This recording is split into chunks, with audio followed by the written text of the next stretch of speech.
नमस्कार। जब भी हम वर्कप्लेस सेफ्टी की बात करते हैं तो दिमाग में क्या आता है? शायद हेलमेट, सेफ्टी जैकेट या फिर नियमों की एक लंबी चौड़ी लिस्ट।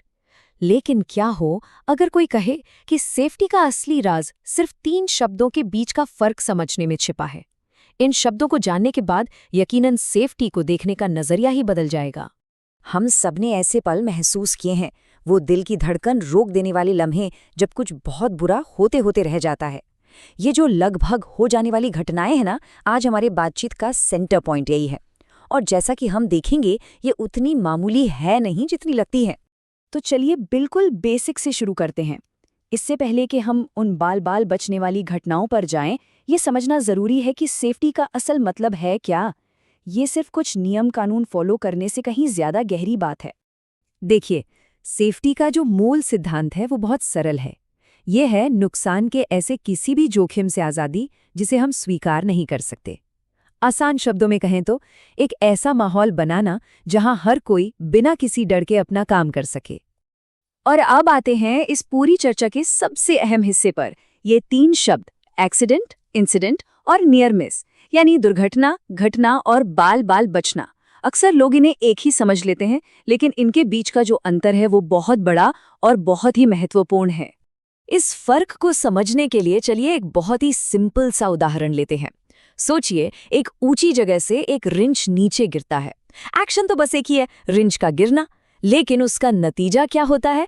बस वही चीज इन तीनों शब्दों में जमीन आसमान का फर्क पैदा कर देती है। तो पहला केस, अगर वो रिंच किसी के सिर पर गिरता है और उसे चोट लग जाती है या किसी मशीन पर गिरकर उसे तोड़ देता है, तो ये एक दुर्घटना है। यहाँ सबसे जरूरी बात है असल में नुकसान या चोट का होना। अब दूसरा केस सोचिए। वही रिंच जमीन पर गिरता है, ठीक उसी जगह पर जहां कुछ सेकंड पहले ही कोई इंसान खड़ा था। किसी को चोट नहीं लगी, कोई सामान नहीं टूटा, लेकिन नुकसान होने की संभावना तो 100% थी। बस यही घटना है जिसमें नुकसान हो सकता था पर हुआ नहीं। और अब तीसरा केस, वो रिंच गिरता है और कोई उसे गिरता हुआ देखकर आखिरी पल में एक कदम पीछे हट जाता है। इसे कहते हैं बाल बाल बचना। यहाँ खतरा बिल्कुल सामने था, लेकिन किसी की फुर्ती या कह लीजिए कि सिर्फ किस्मत ने एक बड़े हादसे को होने से बचा लिया। तो इन तीनों में मुख्य अंतर क्या निकला? देखिए, दुर्घटनाओं में असल का नुकसान होता है, इसलिए उनकी रिपोर्टिंग तो हमेशा होती ही है। लेकिन घटनाओं में और खासकर बाल बाल बचने वाले मामलों में चूंकि कोई नुकसान नहीं होता, इसलिए उन्हें अक्सर नज़रअंदाज कर दिया जाता है। और यहीं पर सबसे बड़ी गलती होती है, क्योंकि सीखने का सबसे बड़ा मौका इन्हीं में छिपा होता है।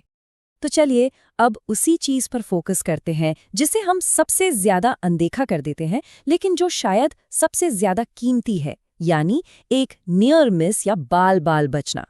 एक सवाल मन में आना बहुत स्वाभाविक है, अरे शुक्र है कुछ हुआ तो नहीं, और फिर हम उस बात को भूलकर आगे बढ़ जाते हैं। सही भी है, अगर कोई नुकसान नहीं हुआ तो इस पर इतना सोचने की क्या जरूरत है। पर असल में यही सोच सबसे बड़ी गलती है। तो ये इतने जरूरी क्यों है? क्योंकि बाल बाल बचने वाली घटनाएं हमें उन छिपे हुए खतरों के बारे में बताती हैं जिन्हें शायद हम अपनी रोजमर्रा की जिंदगी में देख ही नहीं पाते।